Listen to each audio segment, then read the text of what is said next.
Well, folks, we've got more Maw and Disorder Mini-Set cards to review. We've got a new legendary, some freshly revealed priest cards, Warlock, Rogue, and some catch-up stuff from yesterday. But let's start it off here with Prosecutor Meltranics for Demon Hunter. This is a 4-mana 2/6 demon with a battle cry. Your opponent can only play their left and rightmost cards on their next turn. So this is a neat little disruption sort of card. If you play this in certain scenarios, your opponent might just be totally locked out of their turn. If they top deck something really expensive and maybe they had like a Sire Denathrius in hand since the mulligan, they're keeping to infuse, a big infuse card, this could just shut them out of an entire turn. So maybe they miss their turn 4 or their turn 5 if you're playing this one on curve. Now, on the other side of things, of course, if you're playing this against like an aggressive deck that's running a bunch of 1 and 2 mana cards, it may do absolutely nothing. It might just totally whiff because you're like, oh, okay, well, I can just play the 1-drop over there on the left.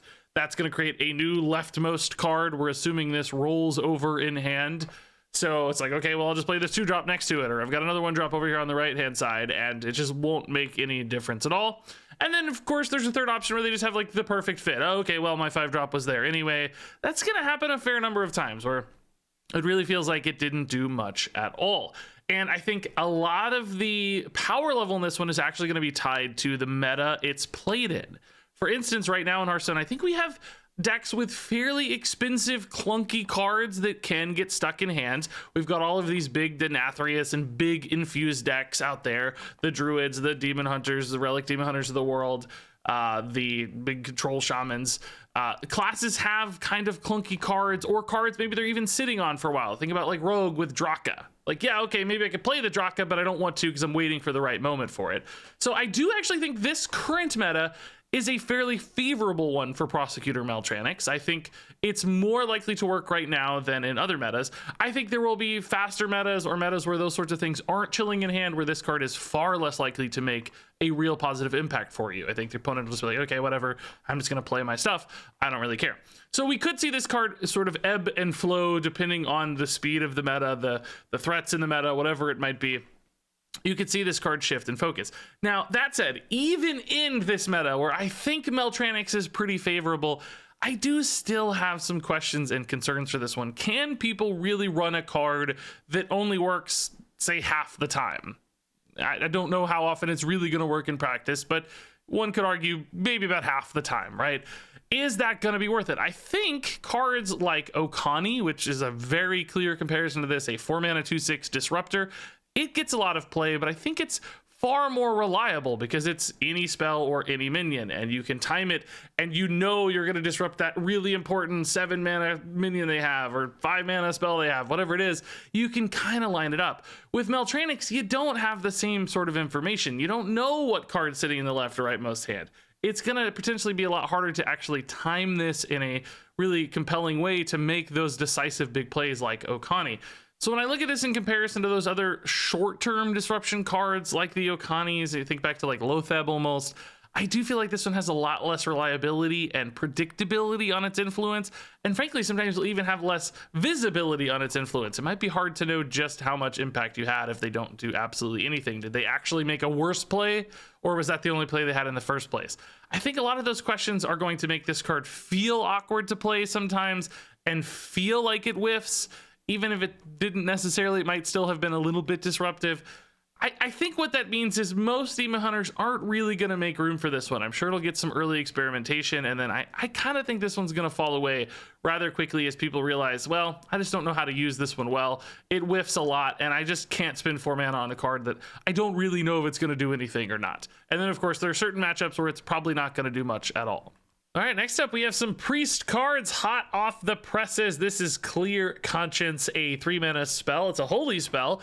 It says, give a friendly minion +2/+3, and only you can target this with spells and hero powers. So this is a pretty cool buff. I actually like this one fairly well. I think it does 2 things really nicely. Of course, just the stats alone are great for priests who are playing buff spells and trying to build up a minion, but it can also help you increase the survivability of that minion with this can't be targeted by spells. Sometimes it's hard to get that big stat line rolling in these priest decks that demand a minion continually get buffed, sometimes turn after turn.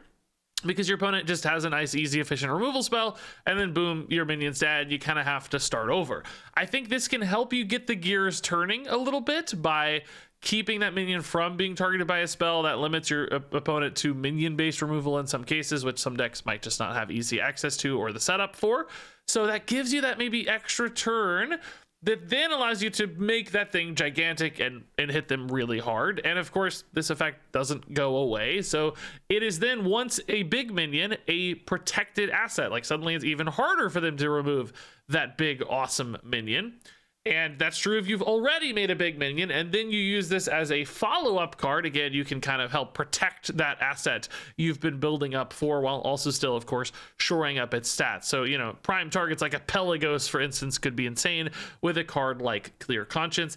3 mana is a little expensive for these decks, but with things like Radiant Elementals, suddenly that becomes less of a problem, and it still feels like you can weave this card in without too much mana or commitment, essentially. And ultimately, even if the only you can target this whiffs, it's still a stat buff. It's not the most efficient stat buff for 3 mana, but it's still a reasonable one, I think, as well. So I think this card actually has a lot of utility in protecting your units, and also just plays really nicely to 2 different decks right now, Blessed Priest and Naga Priest, which certainly share a lot of DNA, but ultimately are a little distinct.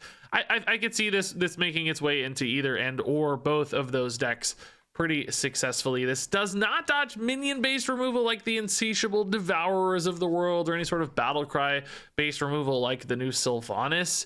So, there are still weaknesses for this card, but that's why I think it's nice it has those baseline stats and then this additional upside to protect from spells. So I do actually think this card will see some play. Moving on here to the Incriminating Psychic, a new 4-mana 2/6 dragon for Priest. This one has Taunt. It's a little bit of a speed bump body here. Can be nice to slow down your opponents. And Death Rattle. Copy a random card from your opponent's hand. So playing into the Thief Priest package, we've got some Thief Priest success in the meta right now, particularly a really high legend Thief Priest is a deck that's working well. And we've got some other Thief Priest components finding their way into slower Priest decks. Any kind of control-y, slowy, even quest Priest decks can probably utilize Thief cards fairly well. And I could see the Incriminating Psychic being a fine fit for those sorts of decks. It's not the most exciting card I've ever seen. Nothing about this just screams super powerful, but it's the kind of thing a Priest can just toss in, throw down.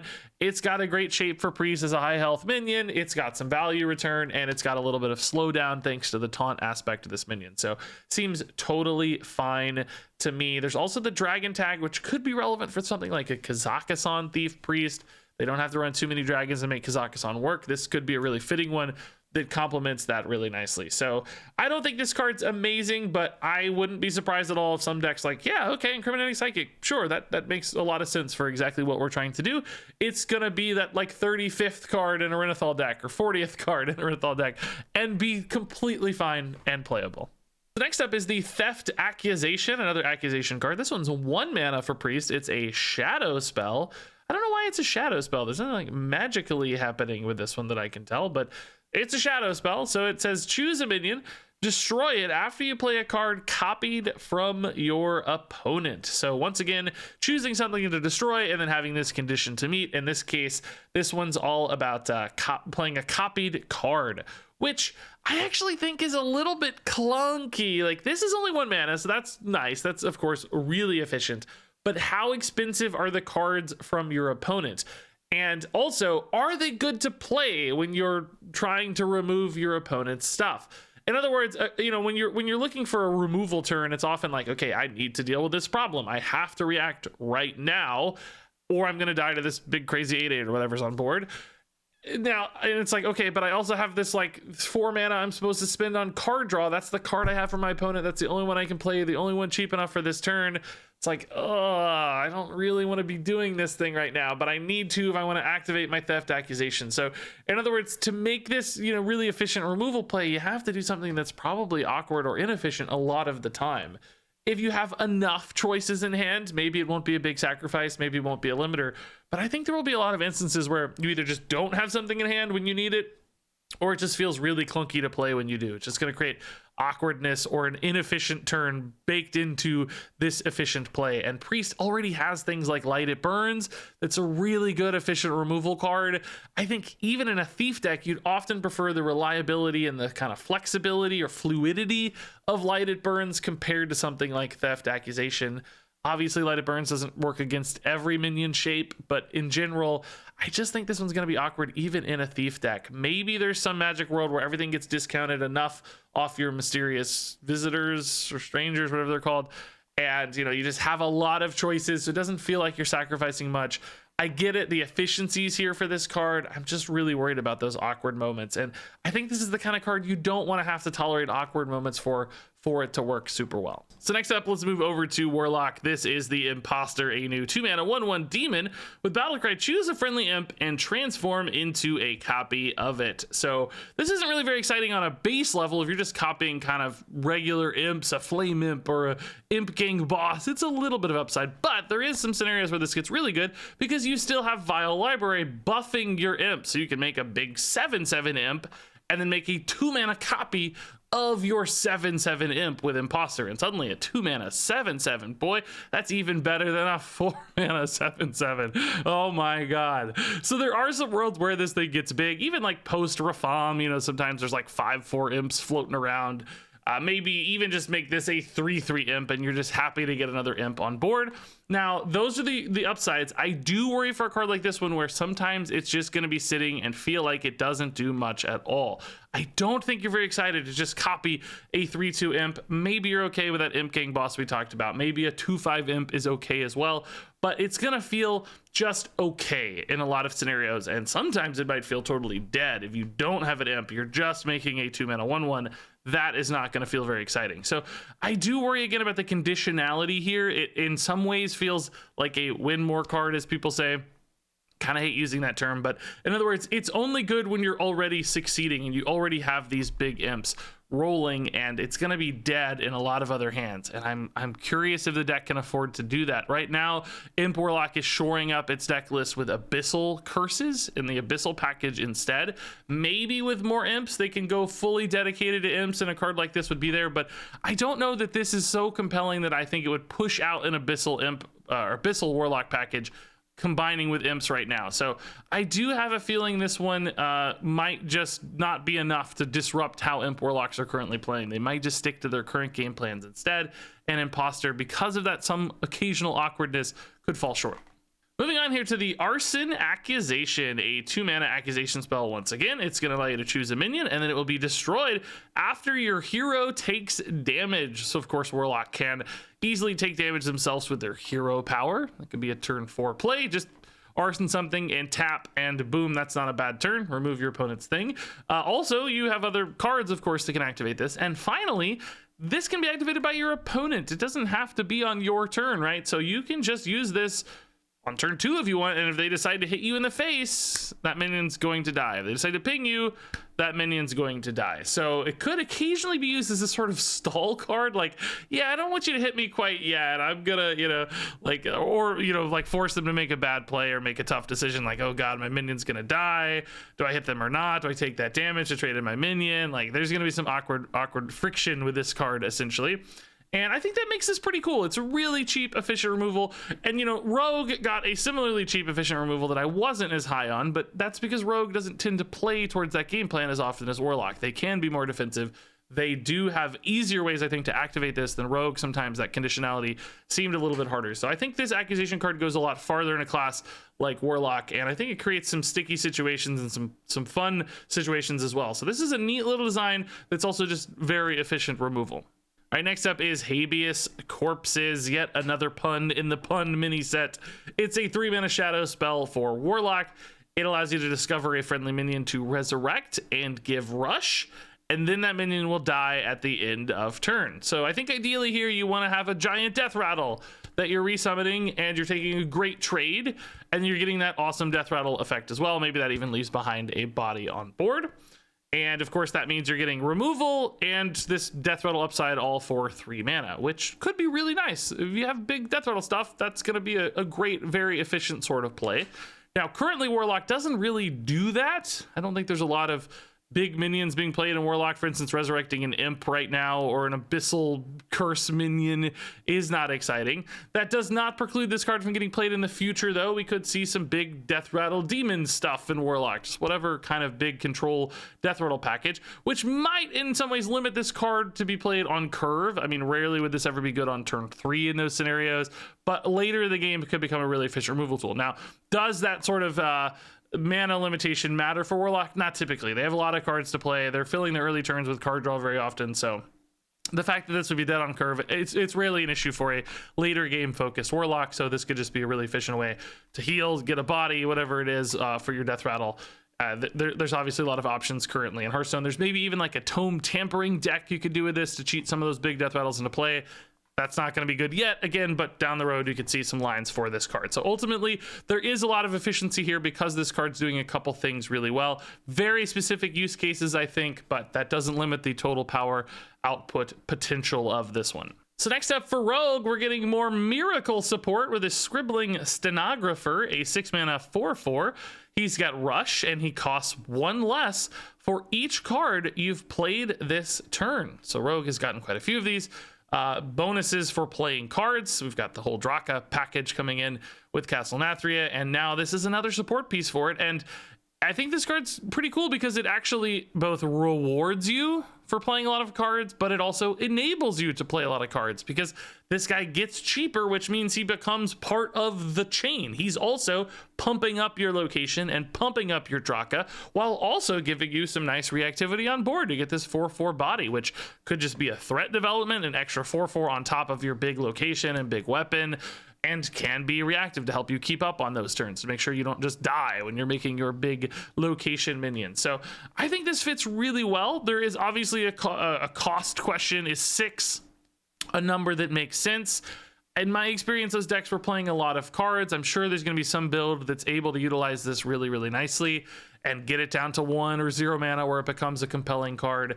And, you know, sometimes in a pinch, I think just playing this as a 3 or 4 mana card, even if you're not going for a big pop-off turn, sometimes that will feel okay for Rogue to do. It doesn't, you know, a 4/4 rush for 3 or 4 mana is not a crazy bad play, even when this thing isn't, you know, doing totally nuts stuff with the rest of the miracle package. So, you know, at 5 mana, this card would probably be completely bonkers. At 6, it's a little iffier, but I still think it's going to get there. Rogue can do cool things. Cards going to 0 tends to open up a lot of crazy potential in the game. So I think the Scribbling Stenographer will be a pretty strong card. Next up for Rogue, we're getting another secret. This is Perjury, a 2-mana spell, of course. It's a secret when your turn starts.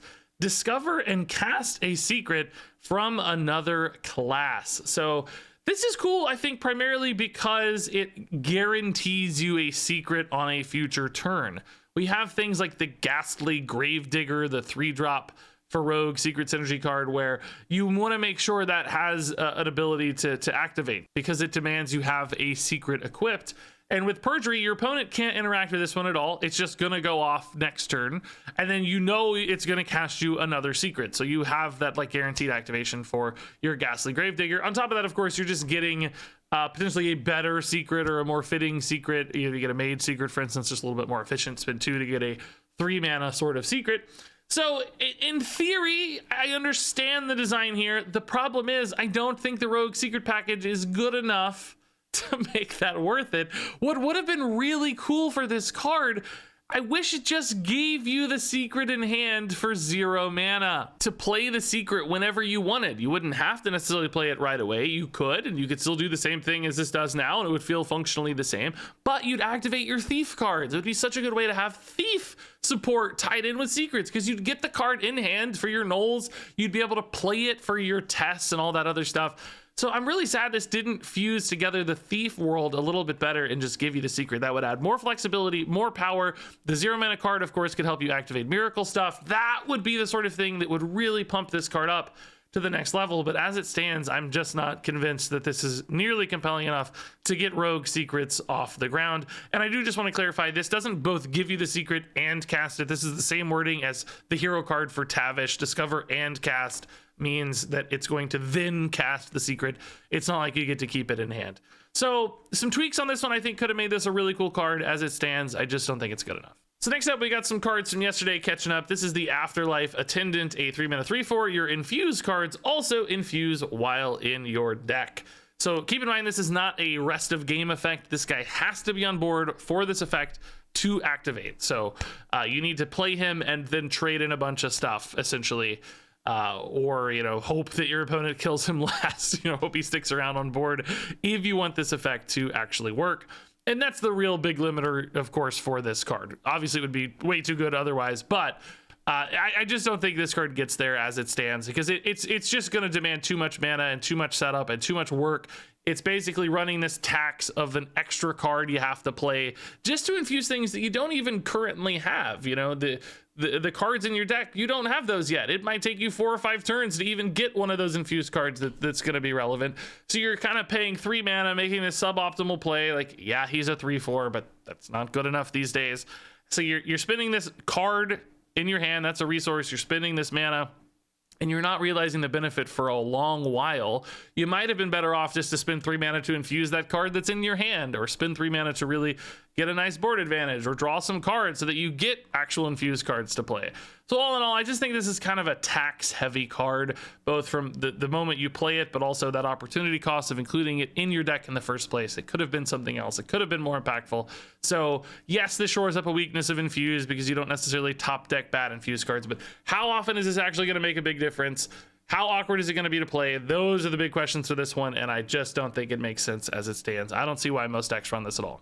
Moving on here to the Soul Seeker, a 5-mana 3/3 with Battlecry. Swap this with a random minion from your opponent's deck. So, of course, this could be a cool, like, big deck counter where your opponent's running all, like, 10 drops and Neptulons and stuff, and you play Soul Seeker, and he becomes a Neptulon.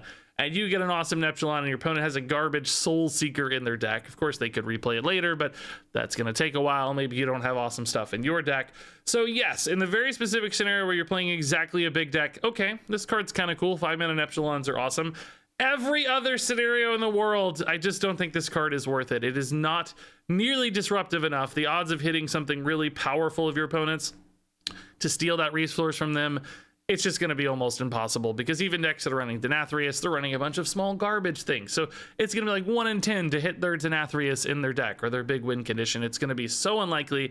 And very often you'll spend 5 mana to summon like a 1-drop or a 2-drop or something, and your opponent's just laughing all the way to the bank. So the home runs on this one do absolutely not make up in my mind for the complete whiffs that it's going to offer you most of the time. And I think that's where this card's going to land. It would have to be some ridiculously gigantic meta for a card like Soul Seeker to get played, and even then the randomness of this is just still, I just don't think this card makes any sense. I think this gets ignored almost immediately, although it's pretty fun for cards like this one to exist. I'm sure some people have some fun with this in Wild in particular, just to ruin some like big priest's day or something. So moving on to the Tight-Lipped Witness, a 3-mana 2/5 that says secrets can't be revealed. This is another one of those 3-mana 2/5 keyword tech cards. We've seen a few of these, like Death Rattles can't be triggered, and Hero Powers can't be used, I think, so on and so forth. This time around, it's for secrets. So ideally, you know, you'd use this on a turn you're expecting like your opponent's ice block to go off. If you're in Wild format, ha ha ha, you don't have an ice block anymore, you fool. In other cases, I don't know if this is really worth it. There have been a lot of cards that just like destroyed secrets or stole secrets, and they've gotten a little bit of play throughout the years, but I think in a lot of ways this is kind of just a worse version of those if you're using it to disrupt your opponent. Now there's the other side of this card where you could use this to protect your own secrets, like we talked about before. Sometimes it's good to have your secrets up for secret synergy things that need a secret to proc their effect. And yeah, I guess you could spend a 3-mana 2/5 to do that, but I don't know why you'd want to. I just don't think many decks are going to care enough about protecting their secrets. It just does not seem worth it to me at all. So unfortunately for the Tight-Lipped Witness, again, like maybe a cool tech card really specifically in Wild or Duels or something. In Standard, secrets just aren't good enough right now, and even if they were being played a lot, I don't think this would prove as a super effective way to disrupt them. It just kind of stalls them out instead of deal with them, and I don't think that's really effective enough. So maybe all of you ice block haters out there have a card. For everybody else, I just don't think this one works well. Prosecutor Meltranix is a 3-star card. Clear Conscience is a 4-star card. Incriminating Psychic is a 3-star card. Theft Accusation is a 2-star card. Imposter is a 3-star card. Arson Accusations, a 4-star card. Habeas Corpses is a 3-star card. Scribbling Stenographer is a 4-star card. Perjury is a 2-star card. Afterlife Attendant is a 2-star card. Soul Seeker is a 1-star card. Tight-Lipped Witness is a 2-star card.